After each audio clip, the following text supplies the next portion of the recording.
Welcome back to SL Chennai Speaks Out. Employment bonds, entrapment or discipline. This is our second round. It's called cross-examination. Over to team 2 now, to Mr. Balaji. Mr. Balaji, when a fresher joins, there's a lot of trepidation with which he sets foot into the portals of an office. And it's baptism by fire. More often than not, he has to sign on the dotted line. No one really gives him an option to go through the fine print. And then later on, when something goes wrong, if it's not what it was made out to be, and if he wants to leave, then you throw the rule book at him. I think contrary to the public perception, it is not that when the contract is given, an employment offer is given, somebody is saying you have to sign within 10 minutes. Not that way. I think there is a window of opportunity is given for the individual. I mean, nobody signs like that. It can be shown. I disagree. No, let him finish. Okay. You know, I think there is an opportunity given. The individual takes the offer back home. He can talk to his people. He can consult. And if he is unhappy about it, he can either come back and say, I don't agree with this, or he can refuse the offer. So there is no coercion. There is no compulsion. All right. Nina, to you next. A bond per se, you go by the Contract Act, is illegal. It cannot be enforced. Section 24 says anything that's unreasonable is void from the start. Section 27 expressly forbids any restraint on trade.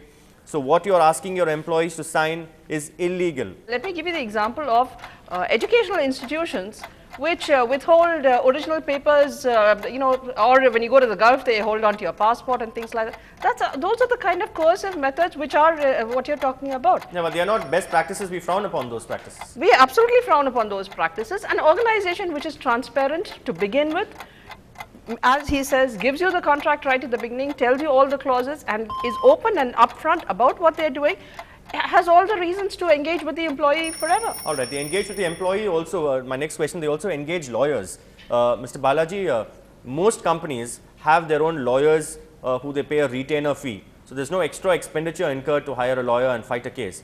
And many companies, it's observed, actually it's a case of David versus Goliath. The corporate being Goliath, and of course sometimes David wins, even in the real world.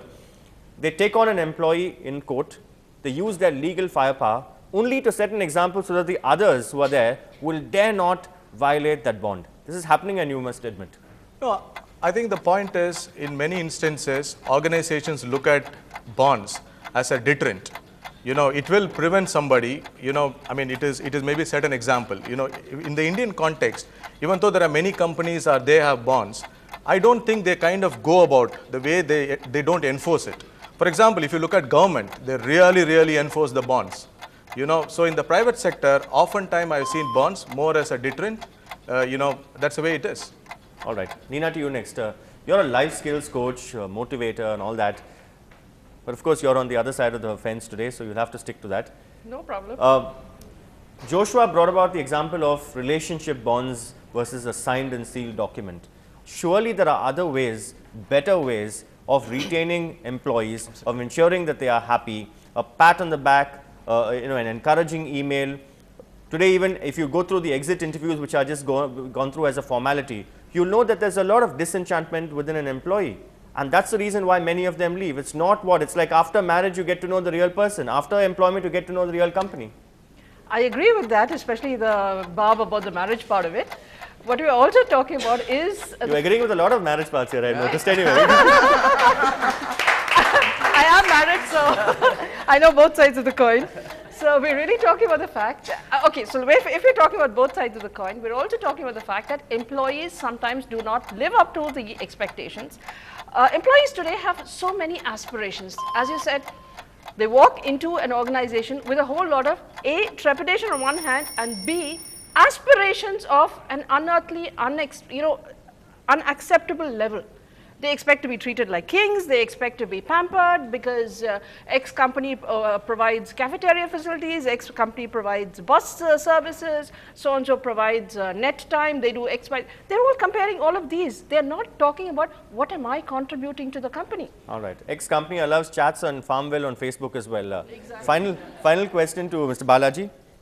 Once an employee's mind is made up, nothing in the world can make that employee turn back. And if you manage to use your legal clout and make that employee stay on there and cling on to that employee like a leech, then that employee will turn out to be a liability, will not put his heart and soul into his work. Yeah, Sanjay, I think bonds essentially ensure compliance. Softer aspects like motivation, pat on the back, encouragement and empowerment ensures commitment. Wise organizations know how to use this carefully. You need to use commitment. You also need to use compliance. It can't be either or. Nothing is either or.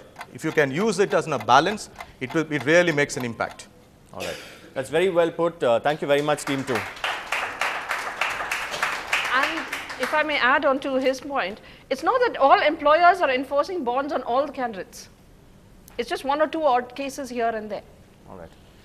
So Team 1, to Joshua Samuel, recruitment, training, grooming. What's wrong? A company is not a charitable trust. A company is meant for profit. What's wrong if a company looks at return on investment?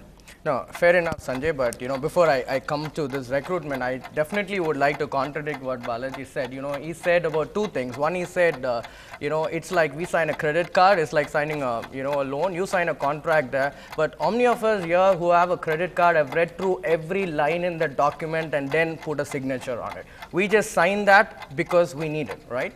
And second, he was talking about, we give a lot of time for candidates to, to read it and then accept it. Yeah, that's right. But I remember in most of the situations, they say, you take your time, read the offer letter, but join tomorrow. The problem is many employees don't know time management. So actually, your time is up, and anyway, you can start answering now.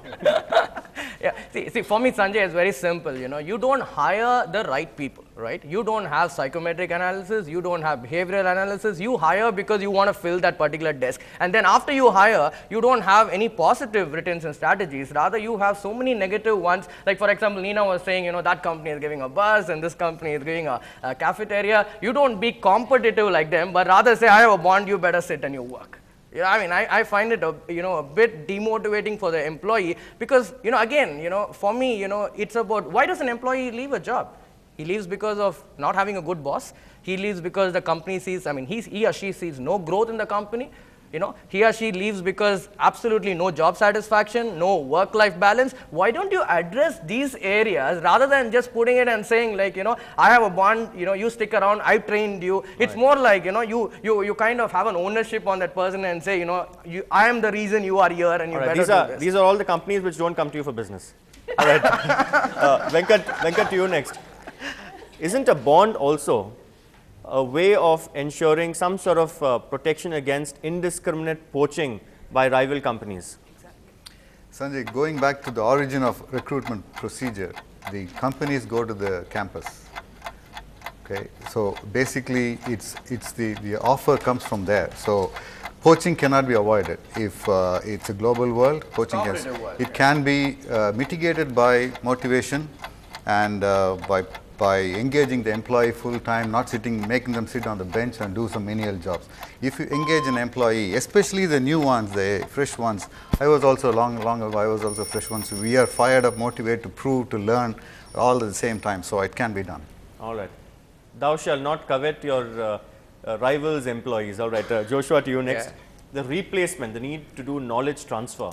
Very often, after when an employee is encouraged, and he's given all that she mentioned, the pick up and drop service, the cafeteria, Facebook, Farm Bill and everything, the works, ESOPs.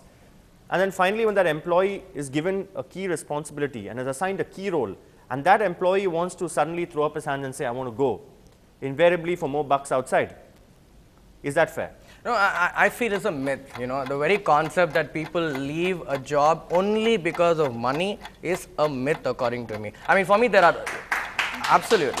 There are so many areas I just mentioned, a bad boss, I just mentioned, you don't have a good work atmosphere, no career growth. We need to get into micromanagement, Sanjay. There's no point, having a CCTV camera, watching over you on how many times you yawn a day, and, after that, take a report and then say, I'm closely monitoring you. Or, what you need is not a CCTV camera over your head, but micromanagement. You give the employee freedom to work. You give the employee, all the learning that he or she needs to contribute more. Why should an employee quit? I don't even think he or she is going to quit just for money. All right. I think you yawned twice during the show. All right. Venkat, to you next.